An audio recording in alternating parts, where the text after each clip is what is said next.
What is up, everybody? We are back. It's Bark After Dark. I'm Jake Rowe. He's Jake Roos. We're from Dawgs HQ, and we needed to do Bark After Dark because I needed to decompress. Well, we were supposed I had to let loose a little bit. We were supposed to do it last week, to be fair, and so that was no fault of ours. Well, let's just tell them exactly what happened. We were supposed to have Kearis Jackson on. Yes, Kearis Jackson wanted to come on, and we were happy to have him. And then the dude gets signed. Congratulations. If you are another former Georgia player out there trying to make it, let's get you booked too, and we'll see what happens. Listen, was it us? We can't say it wasn't. I would agree. It was. I might need to give Davin Bellamy a shout. Maybe he'll be like, "Yes, let's get on here right now." Yeah, Brandon Cablano, what's up, dude? Listen. I was really looking forward to that. Kearis is one of my favorite guys that I've ever covered. Just a great personality, man. Humble. Just you can tell Peach County to the bone, man. I mean, was a guy who does it the right way. And was really excited to come on with us.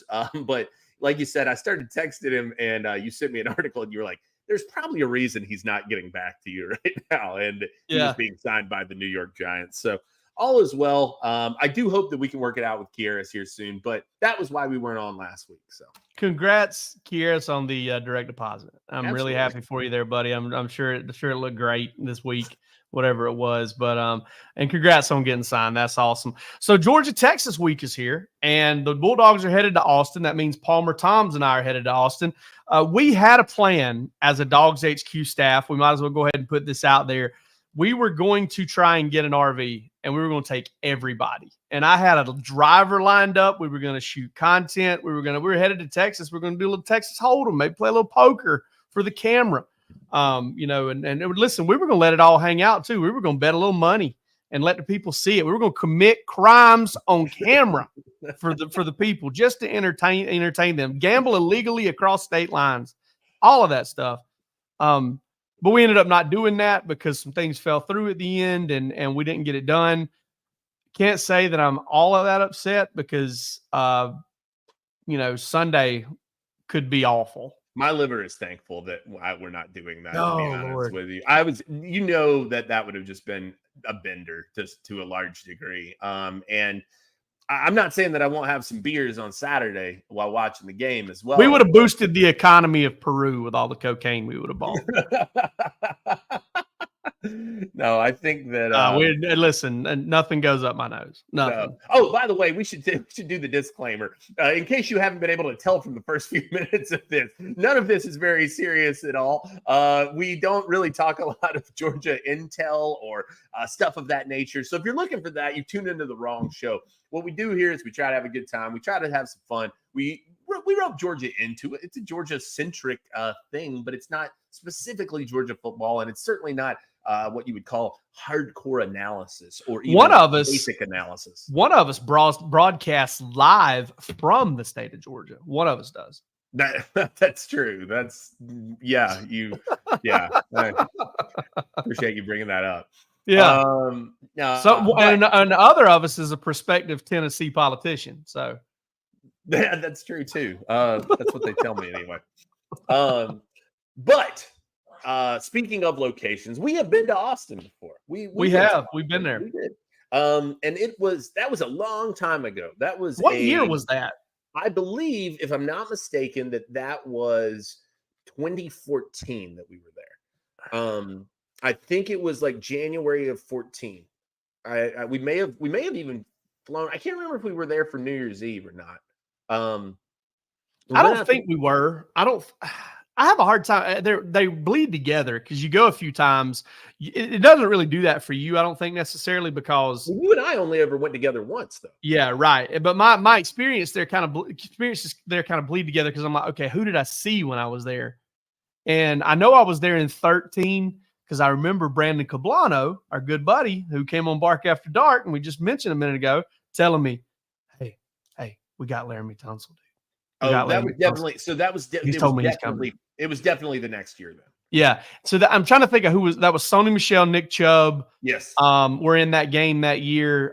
Michelle even ended up having a pretty good game. Malcolm Parrish, I believe, was there. I believe that's right. Dyshawn Sims. Also. Oh yeah. Wow, man. I hadn't thought about Dyshawn Sims in a long time. One of my guys. One of my guys.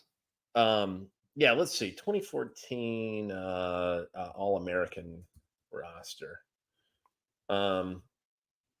It was a good trip. It was my first time going.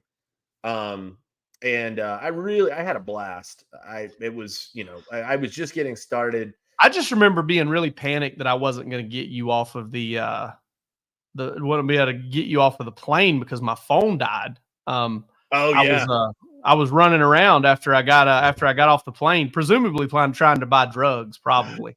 and no, I don't know what I was doing, but I was trying to. I don't know. Phone died though, and I couldn't get a charger to work in the window. Like once it died, I was trying to get it to get back to the airport to pick you up because you came in a few hours after I did. Right. And I was able to get there, and I was like, all right, this is the escalator I came down when I came. I'm just going to wait here. And there he came. So glad I found you there. You know who was in that game? Who was that? Over the roster. Christian McCaffrey played in that. Oh, okay. Christian McCaffrey was in that game. Also, current guy who's doing pretty well in the league, Alan Lazard, was in that game. Joe Mixon played in that game. Oh, okay. I do remember him and Sony and Nick being in the same class, and Georgia recruiting Joe Mixon really hard, despite having those two guys committed. A Jake Rowe and Jake Rowe special also in that game. A young man out of Goose Creek, South Carolina, Stratford High School, Jacob Park, played in that. Also went to Charleston to see Jacob Park. We did. Dude, Jacob Park's coach was one of my favorite people that I ever met covering recruiting.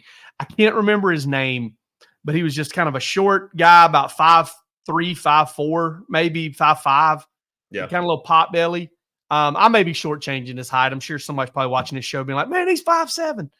He may be. I don't know. But he was shorter than me, and I'm not very tall. And, dude, he would tell you everything that you possibly could have wanted out of that game.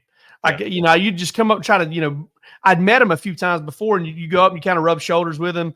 Hey, man, y'all fought hard. I saw him win both times. Y'all, took a whatever, you're just trying to start some conversation. Yeah, man, our right guard quit on us tonight. My right guard quit. We tried to run smash concept like 6 times, bust through. Yeah, I'm just giving it to him. If we didn't have this, just airing it out. I think he thought I was probably maybe like a Charleston newspaper guy or something. But yeah, man, he was one of the coolest people I met. And Park was always pretty good to us too. It turned out to be, I don't know, a halfway competent quarterback at the college level, just not at Georgia, and rough times at Georgia. But hey, that 2014 class, I think Lorenzo Carter, was he an Under Armour guy? He was in that class. Yeah. But that class ended up being an Under Armour guy though. That class paved the way for 2017. That was a big part of why Georgia was able to make that 2017 season happen, was because of that class. And with Sony and Nick and even Malcolm Parrish, and guys like that. But yeah, that was the only time we were there together. And we had an off day, if I remember correctly. We had a day where the players didn't practice, or maybe the practice was closed. Yep. And we just didn't have anything going on. It was like, hey, let's go. We're in San Antonio. Let's go to Austin. So we're in there. We didn't know what to do. Didn't have any idea. The only time you've ever been to Austin? It's the only time I've ever been to Austin. Day trip. Day trip. Went to Stubbs Barbecue and had some pretty decent barbecue there. Yep. Really good collard greens. Yep. And met a friend of ours' sister down, for a drink, just kind of hung out for a little while next to a tattoo shop, if I remember correctly. Yes, I believe that is correct, if I'm not mistaken. I was trying to remember the name of the bar we went to. I got no idea. It was like over on 6th Street. It was something with a monkey. Dude, I can't believe you remember that, because I'm sitting here thinking, and I've got a really good memory. I was sitting here thinking, like, if you gave me a list of bars and a map of 6th Street, I don't think for $1 billion I could tell you. I'm almost certain, in fact, it was called the Chuggin' Monkey. I've looked it up now, and I believe that may have been. It was something with a monkey. I did remember that for whatever reason. Sounds like the kind of establishment I would frequent. Yeah, absolutely. I kind of think of myself as a chugging monkey sometimes. But I had a chance to go out and see my friend Nick's sister, Megan, who I'm also good friends with. She's a wonderful young lady. We had a good time, man. And she told us all the barbecue places we should have eaten at. That's true. Yeah, we got a lot. We got a lot. I'm still, at least, I guess if you got to go for your first time, go do a classic, right? There's something to be said. There's a reason the guy has a line of sauces available at Walmart. I mean, it's not, you don't get there by being. It almost felt more like a venue than it did a restaurant, though. With all the merch they were selling, and they had a really nice stage there. I mean, I have heard podcasts before. And I wasn't actually listening to the podcast. I saw this on a clip, I think it was, and it was Joe Rogan talking to somebody else that lives in Austin, one of the other comedians that lives in Austin. And he was talking about how he had gone and seen some local band at Stubbs. Okay. And I was like, dang, well, Stubbs must be, you got people like Rogan going to see concerts at Stubbs. I mean, that's a pretty popular guy. I'm sure he gets seen a lot. I mean, that seems like a pretty cool venue when when you're able to when celebrities are able to kind of darken your doors and kind of do so without really having a whole lot to worry about. I thought that was pretty interesting. It seems like a pretty cool venue, but the food was okay. It wasn't amazing. Yeah, it was fine. It was fine. We weren't there very long. We were not in Austin. I mean, like 4 or 5 hours, I felt like. Yeah, it was because our buddy Josh Hemholt, who is Josh still over at Rivals? I think so. I don't know that for sure. Josh hit us up because both of us were working for UGA Sports at the time, which is in the Rivals Network. And I remember Josh hitting us up like, hey, I'd love to take you guys out to dinner tonight. Or where you at? And I was like, let's go. Yeah. Because, he was a national analyst and he was taking us to dinner on the Rivals dime. And, He is the director of operations for Rivals, and well earned, man. Josh Hemholt, one of the great. He's one of the best dudes ever. One of the great guys, dudes ever, man. Awesome guy. I'd love to get him on Bark After Dark sometime. Yeah, that would be fun. I love that. I love his thick Midwestern accent. It's probably one of my favorite things about him. He really does have one. He's got a great accent. Jake, how you doing? Yeah, yeah. But and he knows his ball. I believe he played at Grand Valley, if I'm not mistaken. Okay. And I bet he knocked the hell out of somebody too. Oh, he did, dude. He's a hammerhead. Yeah, absolutely, brother. Brilliant dude, smart dude. I bet there's a bone in the front of his head that's hard as a rock, dude. I bet he's tough as hell. And if you've never followed Josh's work, he's a great dude. I think he broke in the industry covering Michigan. I believe that's and then kind of worked his way up to and is wonderful. But yeah, he invited us to go out to dinner. I think we went to Landry's and you wore a sweater vest. I did. I'll never forget that. You've given me shit about that many times over the years about that. Well, I don't know if it was a vest. I think it was a sweater. I think it was just a sweater with a button-up shirt underneath. It was a sweater with a collar under it. Yeah, I wore a collared shirt under it, which is a classic look. I don't know why I catch hell for that, man. Yeah, I don't know. I've always looked at it as a really, really good form of birth control. Just wear a sweater with a button up underneath it, the collar hanging out, and that's a good way to make sure that you're gonna have no babies. You can dry up a lake like that. I mean, that's what they told my brother. That's what they told my brother in the Navy. If you had contact lenses, they took your contact lenses away from you. And they gave you the rims. They give you the black rim glasses, and they called them birth control. Yeah, no, that makes sense to me. Hey, brother, come over here and get your birth control so you can see. I'm curious. So you normally, now, if I know you, Jake, you normally have a plan for these sorts of things. So I'm curious, what do you have planned for Austin? Where might people run into you? If it's always about the local fair. So what I'm thinking is Thai food. I know Austin is known for its Thai food, maybe some Indian as well. Yeah. I'm attacking the barbecue. And honestly, like, I don't know what's happened to me the last couple of years. I'm just not a huge brisket guy anymore. Like I've had some good brisket. I think it's because it's so often done so poorly. And you've had good, and once you've had good, it's hard to go the other direction. For me, I went through a time where I loved cooking it, and it was really tasty, and I could eat a lot of it, and it was great. But now it's just kind of like, all right, give me one piece. Like give me one good strip of brisket because it's fatty and it's heavy, and I want to eat a fatty, heavy, prime piece of brisket. So I want to eat a really good one. But then it's just so heavy, and I know what I'm about to say sounds like completely contradicting, but I'm really more excited about the sausage. The sausage. Yes. The slicing the sausage in Texas is the Texas sausage, the jalapeno cheddar, all of that stuff. And another thing that's really grown on me is I feel like people have figured out smoked turkey.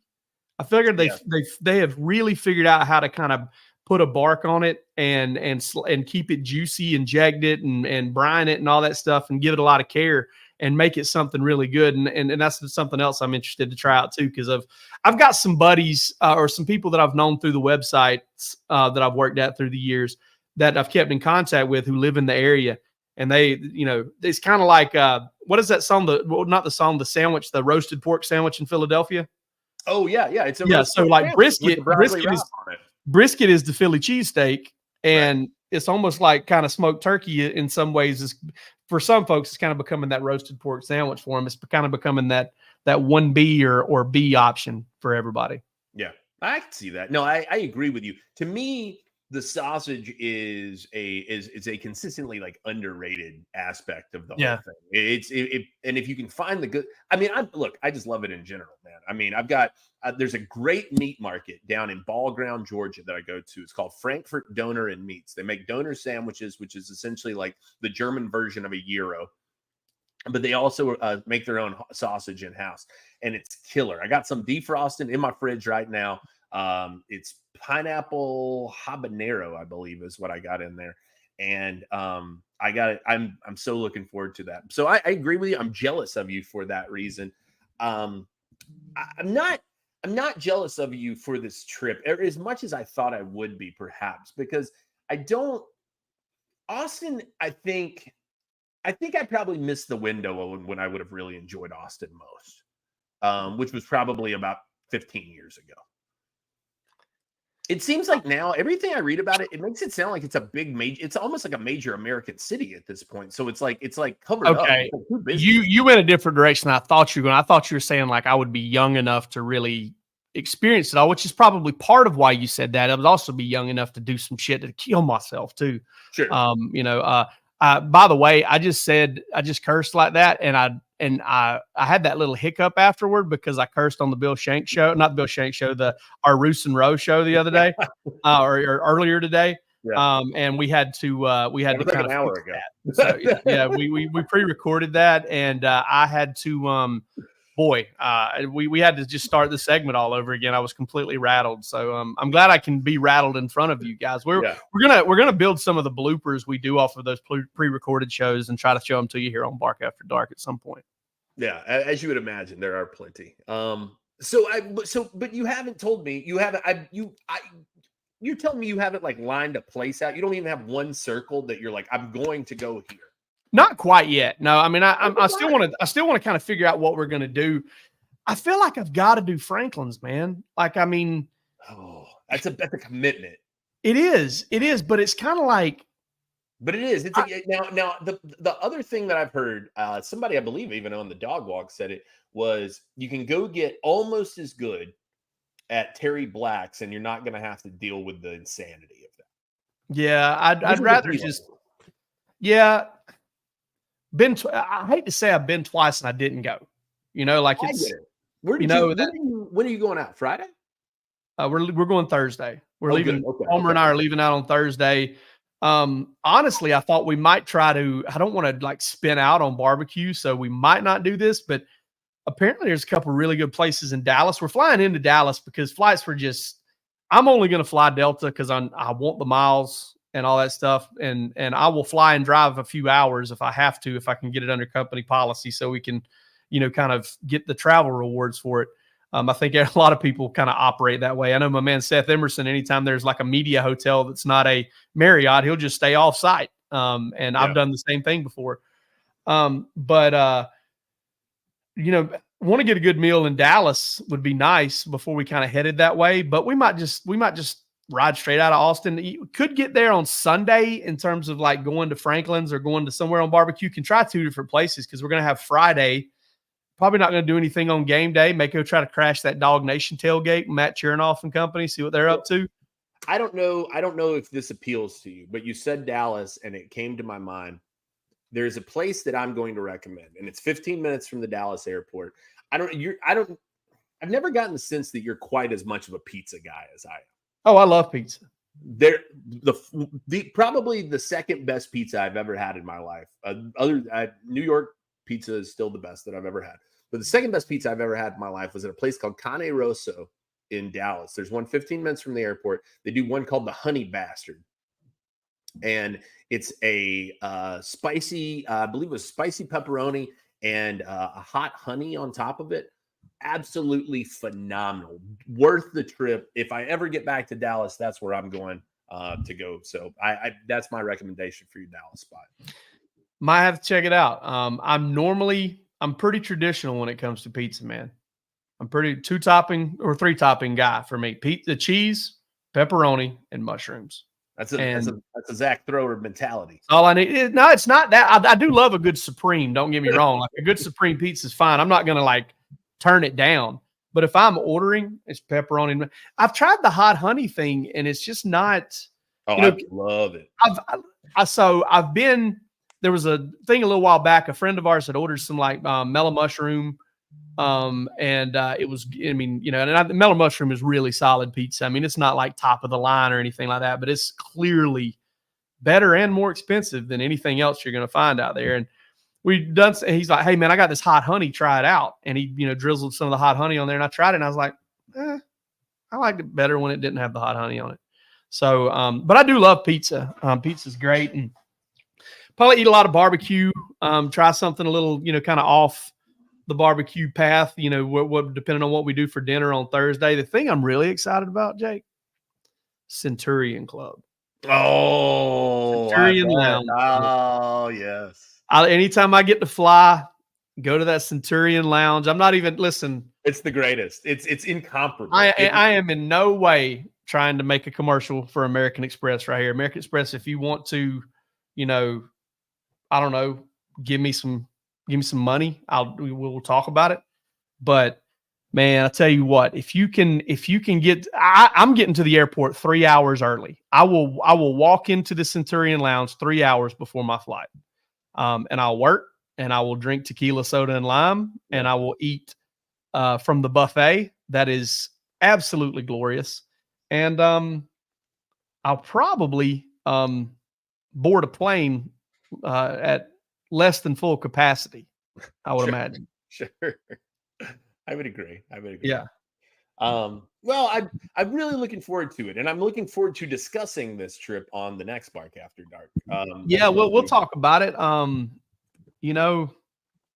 Maybe I can get some video of Palmer being Palmer. Just kind of. Tell me this. Let's talk about this because I was kind of curious. Palmer and I have not traveled a lot together. We went to the national championship in 22, but we haven't really taken a lot of trips together.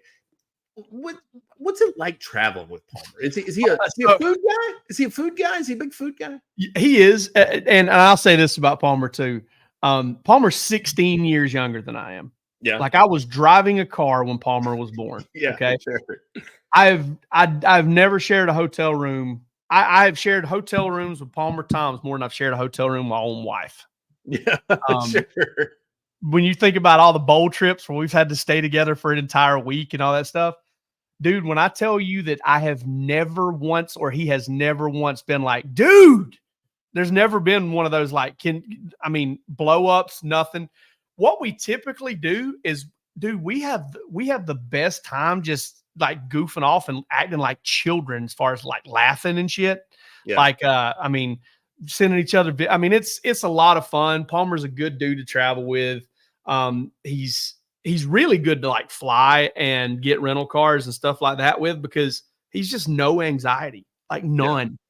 Like no, like asking you a bunch of questions, trying to figure stuff out. It's like, I don't know, man. Palmer, honestly, when we travel together, it's almost like Palmer's the adult and I'm like the kid a little bit. I believe like I'm the one with kind of energy and kind of moving around, and Palmer's just like easy does it straight through the airport, calm as a cucumber. Great dude to travel with. Now we've gotten ourselves in some trouble almost running out of gas before when we drive to some of these games. There've been a couple times we're running on fumes There was I should probably save this for when Palmer comes on Bark After Dark at some point.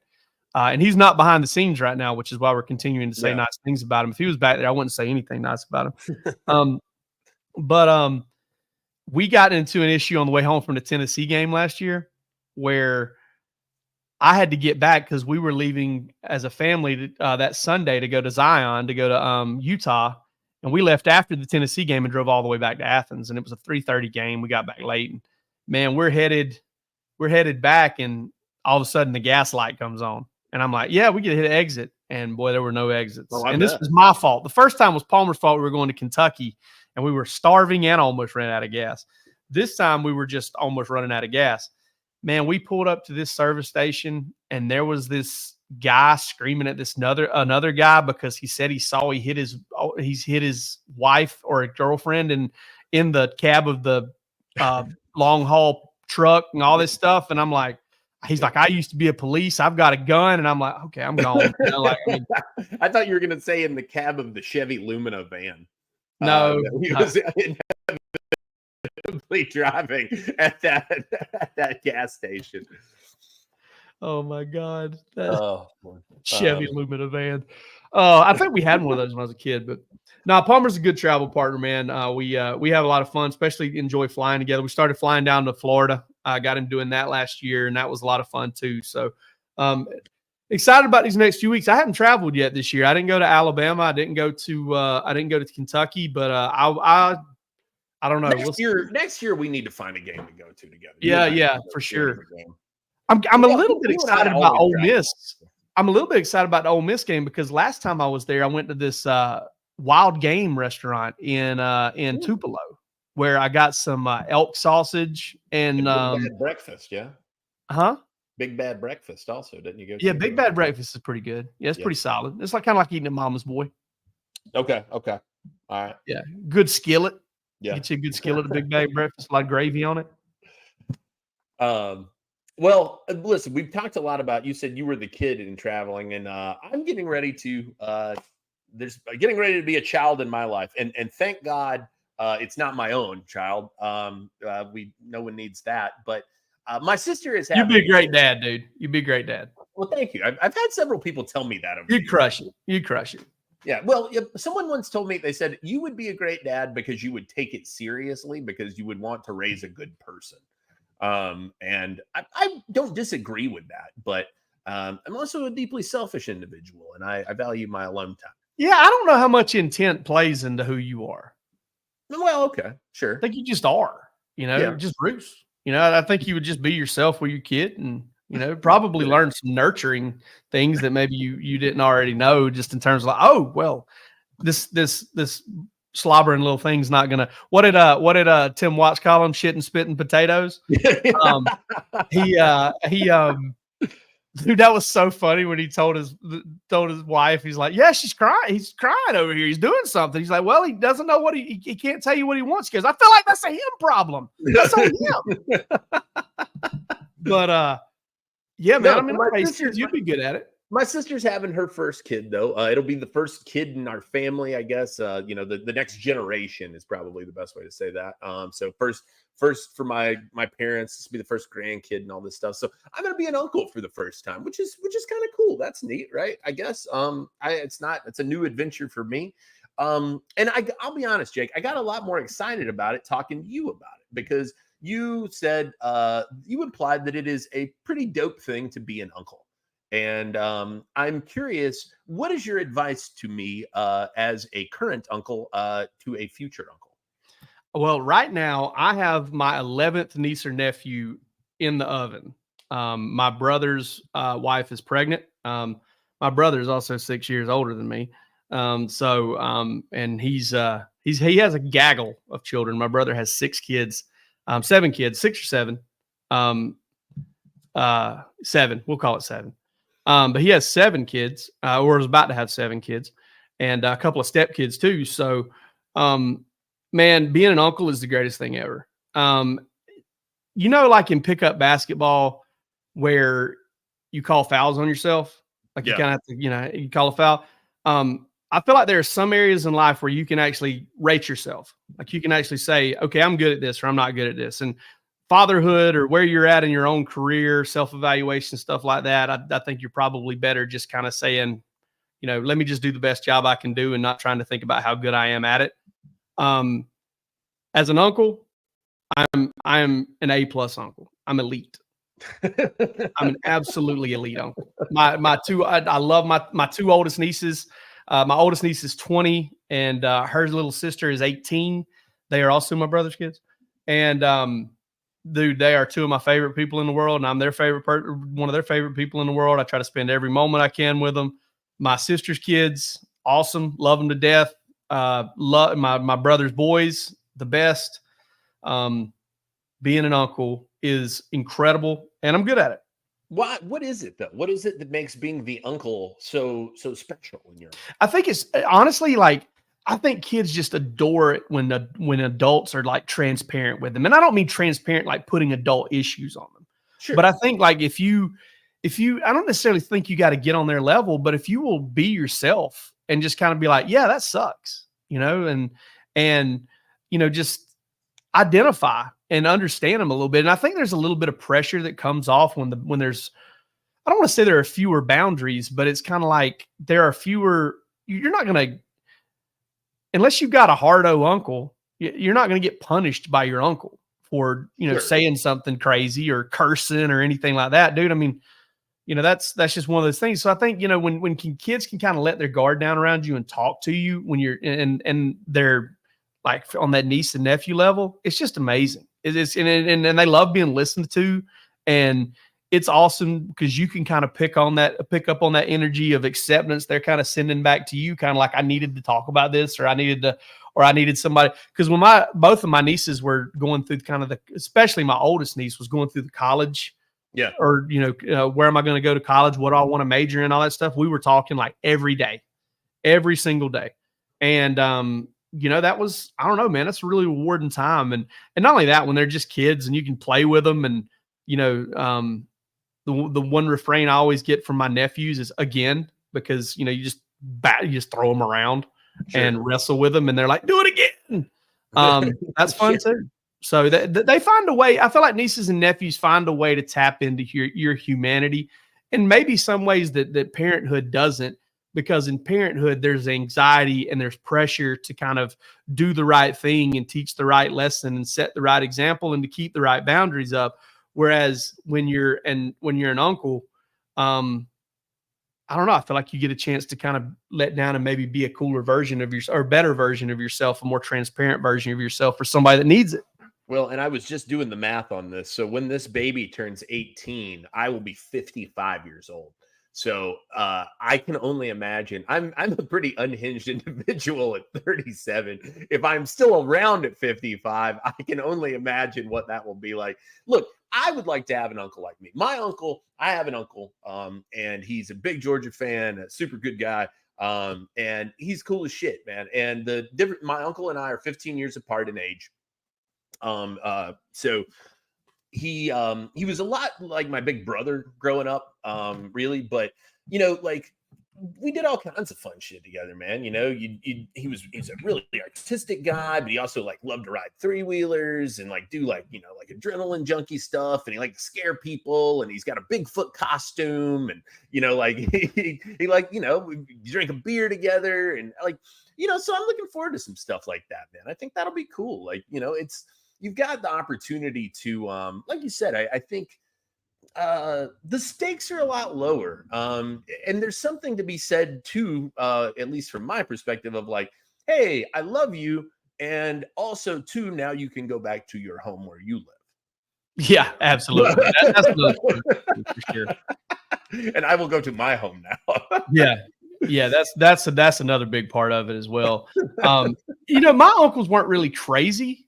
They weren't really as multifaceted as your uncles were. They just they were just like, hey, let me take you out 20 miles offshore and let's catch some red snapper. And I'm like, hell yeah, let's do that. You want to bring it back? You want me to clean them all and we'll bring it back and eat them like right away? Oh yeah, let's do that. We always went on vacation with my uncles and especially down to the beach, and a lot of fun, always getting into something can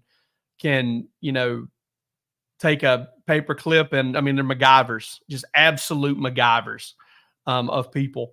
And funny dudes, great funny dudes, but not like more buttoned up, not wild, not crazy, no Bigfoot costumes in my crew, or anything like that. Just lots of real good meals, man. Lots of real good meals and conversation and political talk.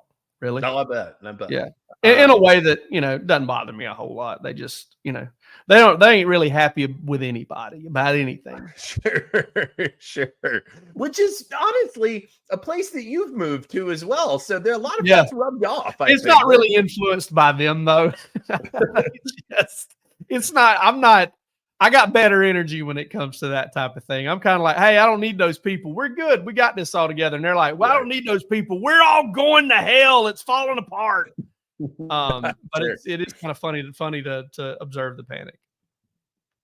No, I'm looking forward to it, man. It's going to be neat. And the thing about it is too, I'm trying to be conscious about this. I'm trying to I'm not necessarily I'm not a big kid guy. I'm not really that doesn't do a lot for me. Obviously, I don't really want to have my own kids or anything like that, but I'm trying to, be like, okay, I want to be involved. I want to try and make a good effort and have a kid who's like, oh, wow, I have a cool uncle. That would be neat to me. I think. Well, let me give you a piece of advice. It's not going to come naturally to you right now.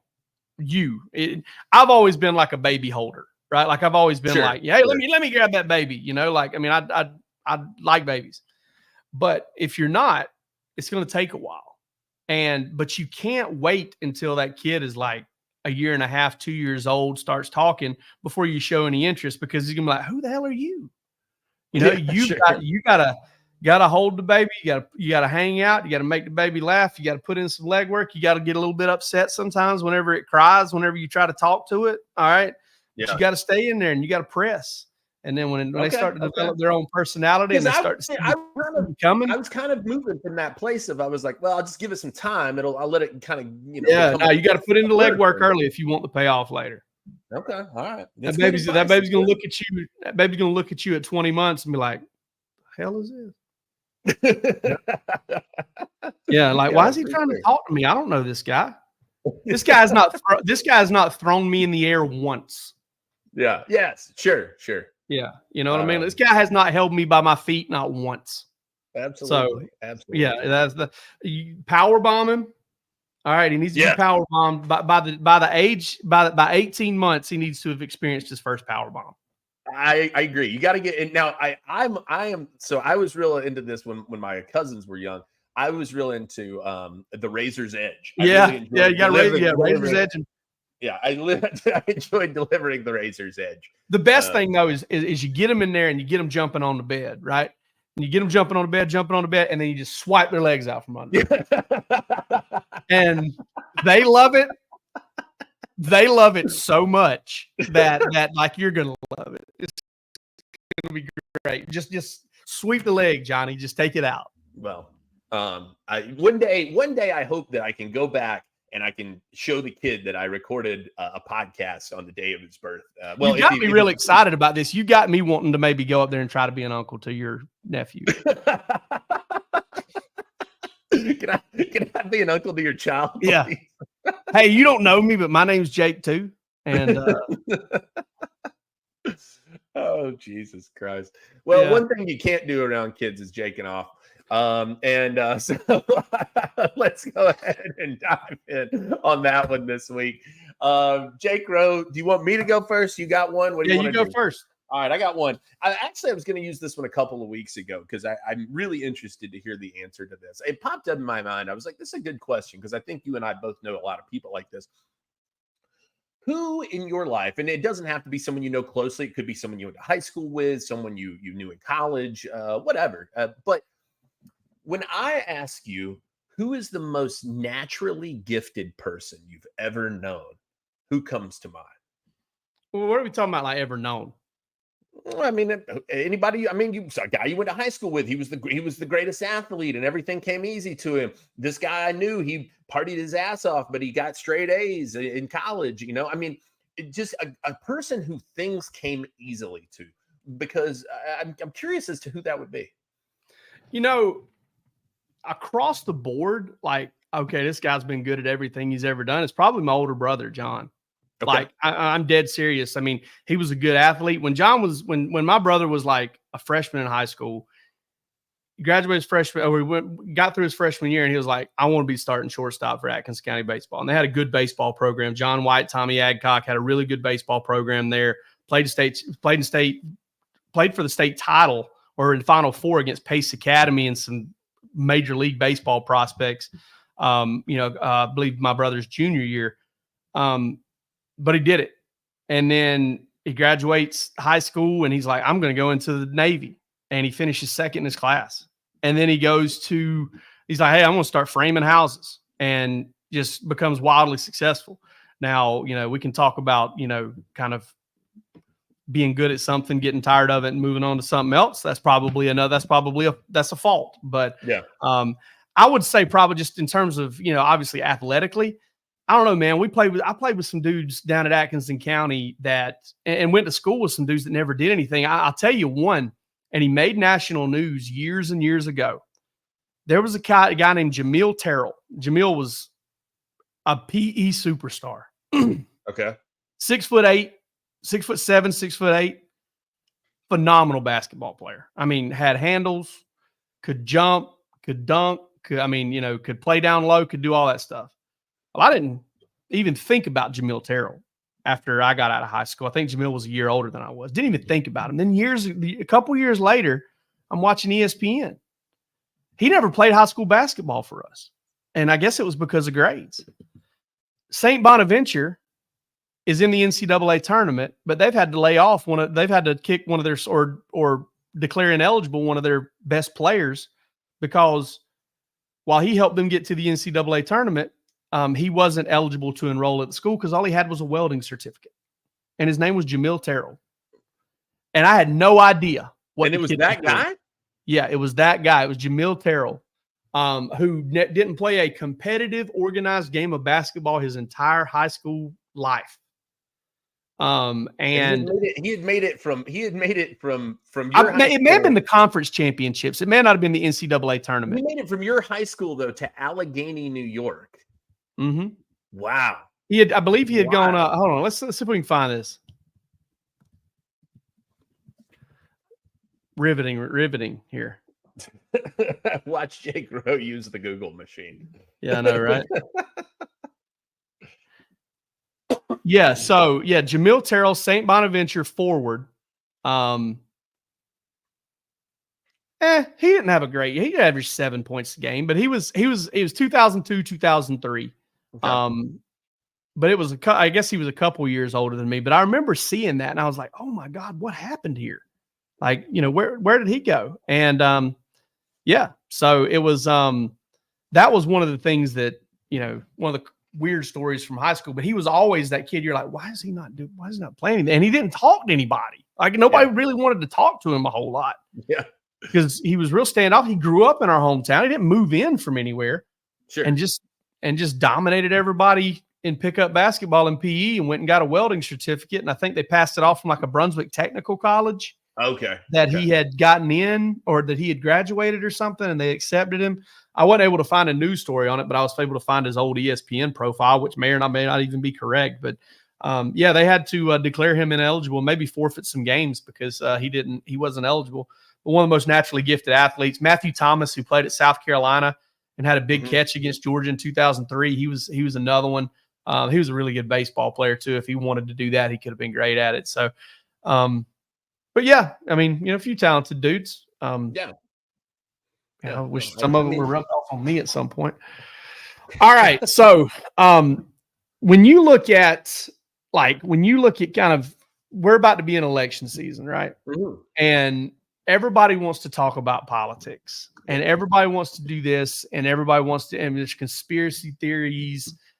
I don't know, man. It's so hard to kind of wrap your mind around all of it.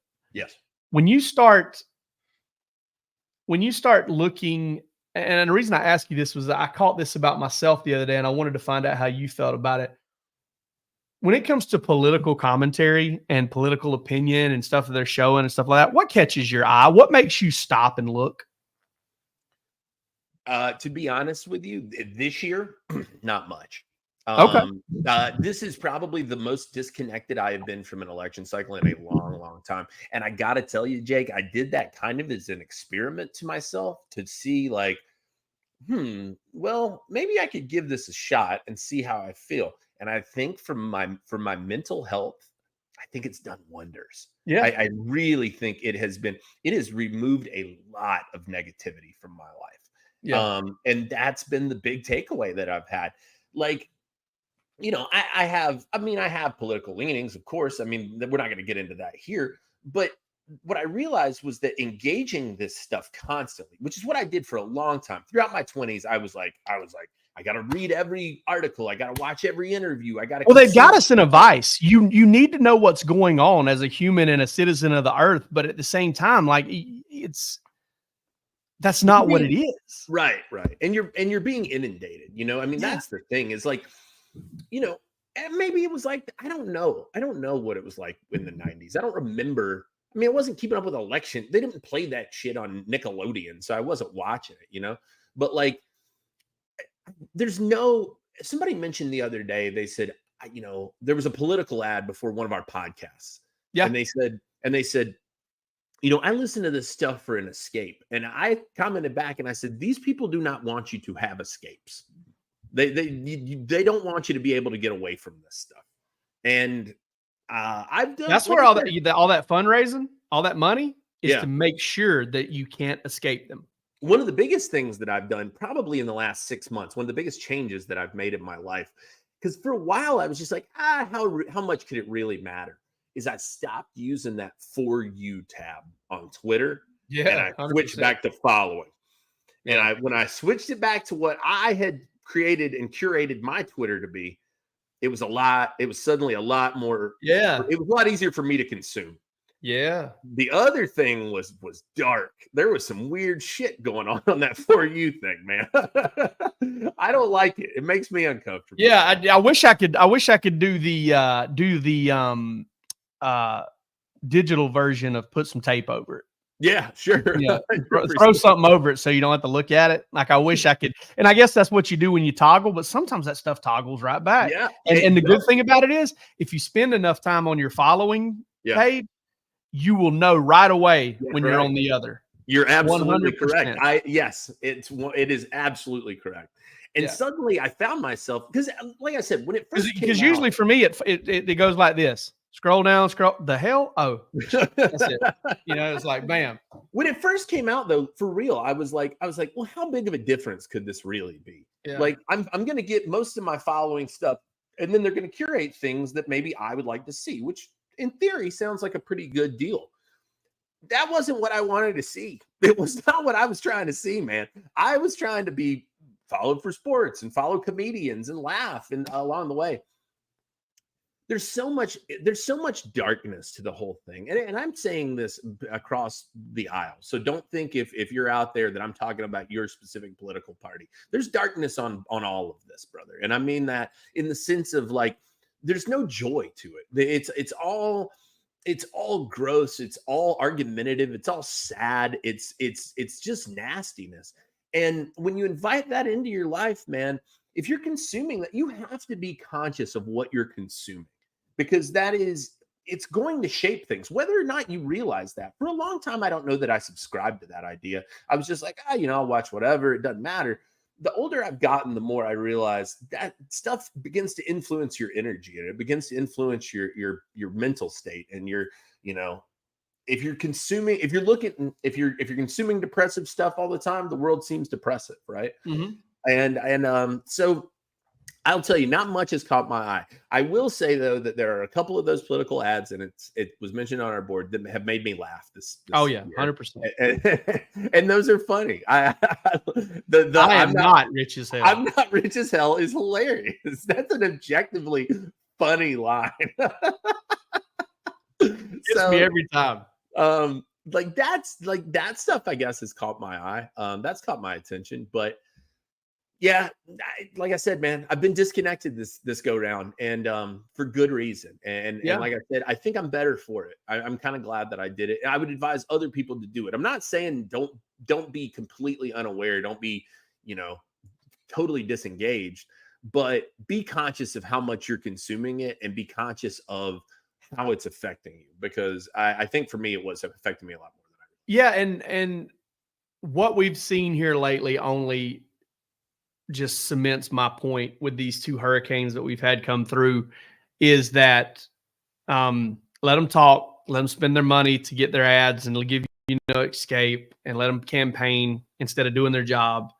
And all of them, God almighty, I mean, their jobs are to campaign. I don't know when we're going to figure that part out. Yeah. But it's like, no matter what, you are going to get more from that dude who lives a mile and a half away, who has a chainsaw, because you've got a trailer. You guys are going to be there for each other way more, and you may vote on the complete end of the spectrum. And 100%. You need that person way before you. And listen, I know people that I would be like, I think you are insane with what you believe, as far as, politically, philosophically, all that stuff. But you know what, man, you're my neighbor, and I care about you, and I want us to build a community here together. And I honestly, as somebody who has put a lot of thought into this, I don't have a whole lot of big overarching political philosophy that I adhere to. I really don't. But I do know that I don't just want to get along with my neighbor. I want to have a relationship with my neighbor. I want to be on great terms with my neighbor. I want trust and that kind of thing from the people that are in my life. And I don't care who you vote for. It just doesn't bother me, because we need each other when we need them. And Absolutely. that's kind of, and I hate to sound like a kumbaya type deal. The ones that make me stop, though, are the ones that I have been able to, either the ones that look ridiculous and like they may make me laugh, or ones that I already have seen and they do make me laugh, because I have an intense addiction to scrolling videos. Roos knows this by the links I send to him. I do Facebook, I do Twitter, I do Instagram, and I do TikTok. Yeah. And I roll through. But you want me to tell you what's all over my algorithms? It is not, because I look at it all the time with my wife, it is not women shaking their butts. It is actually just funny stuff constantly. Animal videos, stuff that I can laugh at, because mine's videos of people using Pecorino Romano. I mean, it's like I got mine's like nothing. I got like nothing but cooking videos on mine, which makes Cacio e pepe. Yeah, right. Do you know how many times how many different times I've seen cacio e pepe been made on TikTok? Like 7,000 times, dude. And they have taken cacio e pepe and made every dish possible with it. Yeah, if it can be cacio e pepe, it has been. Yeah, 100%. And I learned how to make biscuits from scratch on TikTok. I learned how to do a lot of stuff out there. If you really do, like the cucumber guy. Have you seen the cucumber guy? I have not. Sometimes you got to eat a whole cucumber. He basically makes these cucumber salads, and he's tried a bunch of different ones. I've started doing the cucumber salads, man. I'm eating cucumbers all the time. They're delicious. Okay. Yeah. Sound like Dave Chappelle talking. You sound like Dave Chappelle talking about fried chicken right now. Yeah. That Dave Chappelle is delicious. All right, folks, we will try to be back with you next Monday. It is going to be one hell of an end of the week for us. I do know that with us. Me and Palmer, you don't get back from Texas until like late Sunday night. Roos and Rusty, you're going to have to handle the Georgia show again next Sunday night. So we got a lot going on. We'll do everything we can to get back with you next Monday. Georgia will be on bye. And Godspeed to the Dogs and the Dog fans headed out to Austin, Texas. I hope we run into some of you. Please, if you see us, reach out. Palmer and I are going to probably be trying to wear some Dawgs HQ stuff. We'd love to see some of it if you're out in Austin. Palmer likes to be greeted. If you're familiar with what a sack tap is, he likes to be greeted with a sack tap. So yeah, like I did. One time I saw somebody do it too soft, and Palmer's like, "That's all you got." So get in there, do it. Get after it. We'll see you.